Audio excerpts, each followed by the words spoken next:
Ladies and gents, dalaga na. Sia Vigor, 'di ba? Ayan. Konting update lang tayo na Sia sa buhay-buhay, ano? Inastok ko ng konting Instagram mo. Nagbo-boxing ka, kickboxing particularly? Muay Thai po yun.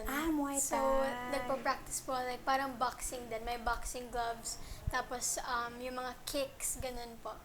Bakit? Gusto mo ba maging action star later on? Pwede rin po. Pero, yung main reason why I started learning Muay Thai, para din self-defense ko din yan sa sarili ko. And, parang feeling ko kasi dahil lumaki po ako, I'm always with my brother. So, parang, nasanay ako na lagi kaming parang pag nag-aasaran yung mga suntukan talaga ganun. So, parang na-influence niya ako. So, mahilig po talaga ako sa mga ganun. I always watch mga boxing clips, ganun. So, kaya na-inspire po ako na to learn it myself. Tapos nagpo-football ka din, di ba? Yes po. Yun talaga, best sport ever. Ah, my gosh. So, competitive level ba tong pupuntahan ng football Sobra mo? po. Actually po, kung hindi ako mag-aartista, gusto ko po maging professional footballer talaga. Wow. Like, yun po talaga yung gusto ko. Pero anong rate mo sa sarili mo ngayon as of now as a football player? Well, I started playing football just a year ago. Pero I've been watching football for so long na din. Since sobrang liit ko pa, nanonood kaming World Cup lagi ng dad ko. Pero siguro ngayon, out of 10, mga siguro 7 out of 10 para sa 1 year. Kasi minsan hindi rin ako regular nakakapag-training. Pero kada nasa province kami, yun po talaga yung ginagawa. Sa Iloilo po kasi mainly ako naglalaro. Pero sa Manila, mag-enroll din po ako dito ng club. Kasi talagang football is my life. Mukhang. Pero isa pang nakita ko, nag-aaral ka na rin mag-gitara. Opo. Actually, wala po akong guitar lessons. Sarili Me and my pa dad, lang. opo. Wow. So my dad and I, we always our bonding is to sing with each other, tas mga instruments, piano, so guitar. Na-inspire lang akong kantahin yung song na kinanta ko dun sa post na yun dahil parang sobrang heartfelt yung song, tapos sobrang daming emotions. Tapos madali lang din yung guitar, konting strum lang. So, yun po, naisipan kong aralin siya. What can Sia not do? What can you not do? Parang ang dami mong alam gawin. At parang mukhang marami ka pang gustong... May Madami drums po. pa. Opo. Oh my God. Actually, feeling ko po para sa akin, one lifetime is not enough for me because I want to try everything. Kahit po like, pagpipaint ng bahay, na-try ko din po. Tapos, kahit mga construction, pagkahalo ng semento, yung mga ganun Oh po. my Sobrang God. nag-enjoy po to try new things. Sobrang adventurous po kasi akong tao. Lahat gusto ko i-try, pati lahat ng trabaho na pwede kong i-try, gusto kong gawin talaga. Grabe. Anyway, so, 14, tama? 14 ka na ngayon. Nararamdaman mo ba yung pagiging 14? Aside from the physical changes, ano yung napansin mong nagbago sa'yo?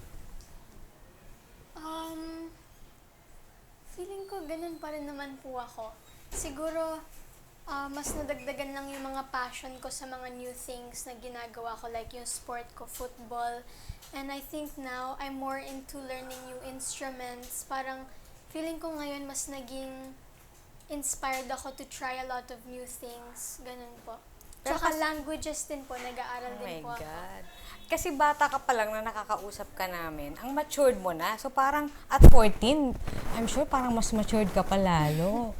'Di ba? Alam mo ba, aware ka ba doon? Aware ba si mom mo na kakaiba ka daw kaysa sa ibang bata? Usually, lahat po ng nakakausap ko, laging they always tell me, you're so matured for your age. Ganun. Pero ako po personally, hindi ko na-feel. Parang, feeling ko, ano lang. Parang feeling ko, ano lang, parang part talaga siya sa akin na ganun. Siguro din dahil at a young age, yung mom ko, marami siyang pinapatry sa akin. Kahit learning new cultures, trying new food, seeing different things, kahit sa mga internet lang, kahit pictures, ganun, mas lumalawak talaga yung parang mga kaalaman mo. So, ayun po, feeling ko, mas talagang Si mommy po kasi mahilig siya mag-travel din. So, feeling ko nakatulong din po yun sa akin. Ayun. Okay, medyo mamimiss ka namin as baby, no? Kasi dalaga ka na talaga. So, later on, teeny bopper roles na talaga, no? Ready ka na bang i-love team? Love team? Parang sa age O ko gusto po, mo bang lagpasan yon? gusto ko nga po sana walang love team eh. Parang ako lang yung parang women empowerment. Parang kadalasan po kasi pagka mga 15, 16 talagang love team na po na. So, maganda sana something new. Pero kung dun man po yung punta, okay lang din po yun sa akin. Oh my gosh. Akalain mo si Sia ay daliginding. Ayun. Last April, you went to Bangkok for a Opo. UN something. Yeah. Oh, tell us about it. Sa United Nations Thailand, yung ginawa po namin, we talked about access to clean and sufficient water para sa mga indigenous communities, yung mga, especially children, kasi Save the Children po yung nire-represent ko doon, yung Philippines. There's different countries there, different Asian countries, so I'm so honored to be part of that. Pinag-usapan po namin doon na sana mas magkaroon ng access sa clean water kasi malaking part yun sa sarili natin dahil ilang percent ng katawan natin water. So, imagine how important that would be for ourselves para sa health natin, hygiene natin, tsaka talagang di ba po, malaking part yung water sa life. So, sobrang magandang topic po yun and I'm sure they're doing something about it na. Paano ka Dahil napunta talagang- sa ganyan? Paano ka napunta sa UN? Through Save the Children Philippines po. Kasi ambassador po ako doon. And mahilig po talaga mag-join sa ganun. Kahit sa WWF po, yung mga tree planting, anything to help the community, our environment, ganun po. Mahilig po Grabe, talaga ako. Parang may matandang sumasapi sa'yo, no? Parang may kakaibang, ayan. Tapos ngayon, tapos na tong movie, yung movie mo Yes. with Jano. Kumbaga post-prod na lang. So tell us Opo. about it. So, Ano ka dito? Tomboy? yung Parang role ko- tomboyish. Opo, parang boyish. May mga nambubuli sa akin. Sobrang palaaway talaga ako. Parang sinusuntok ko din sila. Kakaiba po tong role na to. Ibang Sia yung makita. Never pa po nagkaroon ng gantong role. So, exciting talaga. Nagamit mo ba yung kickboxing? Hindi. Ano po? Suntok.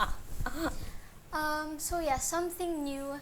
And feeling ko malaking part din po tong role na to sa personality ko din. Dahil ako po, parang ang nahihiligan ko talaga mga boy sports, dahil din po siguro sa brother ko nga.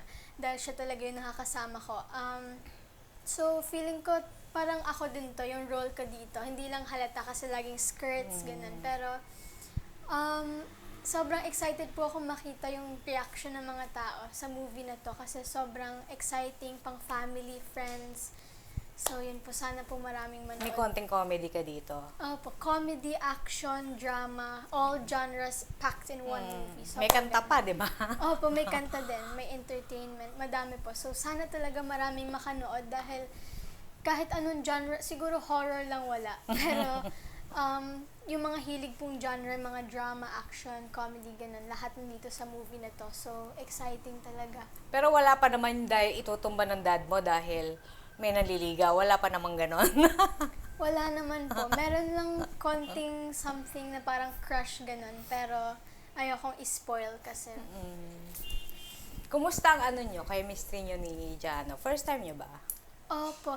Actually, we were gonna have a movie before this po. Pero nung nag-pandemic na stop, so sayang. Pero at least nagkaroon pa po ang opportunity ulit to work with him kasi my grandma, yung mom ko po, fan sila ni Tito Jano. Nanonood talaga sila ng mga movie niya, tas yung mga songs. So nakita ko po, I learned more about him. And I saw kung gaano siya kagaling na actor, singer, sobrang talented po niya. So sobrang honor na maka-work ko siya. And pag sa shooting po namin, sobrang enjoy lang.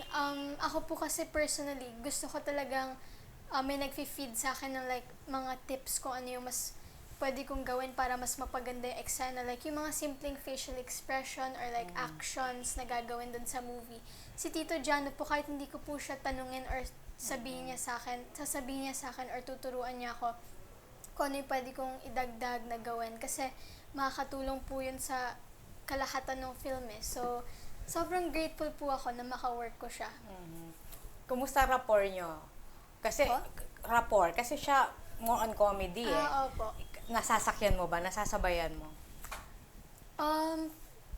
Kasi Medyo po. background mo, Nagpapatulong po ako sa kanya kasi hindi ako sanay talaga sa comedy movies. More on drama. So, alam naman po niya yun. Sabi niya, Sia, alam ko mga drama talaga yung ginagawa mo, pero comedy tayo ngayon. Something new. So, grateful nga po ako natutulungan niya ako kasi hindi talaga ako sanay sa comedy talaga. Feeling ko corny yung jokes ko. So, at least ngayon, may ano ka na. May nakaisang comedy ka na, di ba? Opo. I'm inviting everyone to please watch Itutumba Ka ng Tatay Ko on cinema. So, sana panoorin nyo. Sobrang maganda tong movie na to. I promise.